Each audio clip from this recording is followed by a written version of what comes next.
Hello everyone. Little training tip for the day. You're starting your workouts with me, you haven't trained in a long time, you go to the gym, and then you realize that one side is weaker than the other. What do? Right? I'm going to say there's really one way, my way, but there's an exception. So let's go with the one way. Usually if you're right-handed, it's mostly going to be the left side that is weaker. So if I do one arm at a time, in this example, a shoulder press, I'm going to start with the left. I'm going to do the number of reps prescribed, let's say 10, and then I'll go and use the right, same weight, for 10 reps. What happens is, let's say I start with the right, I do 10, and then I go to the left, but by 8, I'm done. Form is going to go, I gotta keep proper form all the time. So I did 10 on the right side, on the stronger side. I did 8 on the weaker side. I'm going to encourage that imbalance to continue instead of wanting to narrow the gap. The way I narrow the gap, start with the weaker side first and then do the stronger and match it. Now, if you have to use 2 dumbbells because the exercise requires you to use both at the same time, example, dumbbell curls, okay? And then you're getting weak and you're getting like, oh, that left side, that right side would go easy, but the left is struggling. Stop. So the left is not able to go anymore. Stop there and you're done.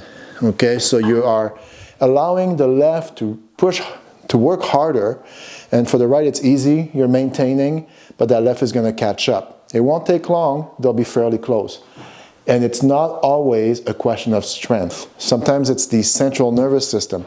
We don't use the left side a lot. If we're right-handed, we use our right all the time. So the neural pathways are much stronger. Now, by starting to train, we're going to work both sides, and that left side is going to get some work done. That's why I say do it first. When your mind is fresh, you're going to make a stronger pathway in that respect. And always keep and stay with the left side, the weaker side, and stay there. The exception would be, let's say I injured my shoulder, and it's going to be injured for years. Then I would push with the left, okay, and the right, I would do whatever I can that creates almost no pain, right? So I could be shoulder pressing 15 pounds on the left, and the right, I take a 3-pounder, and it's just about motion.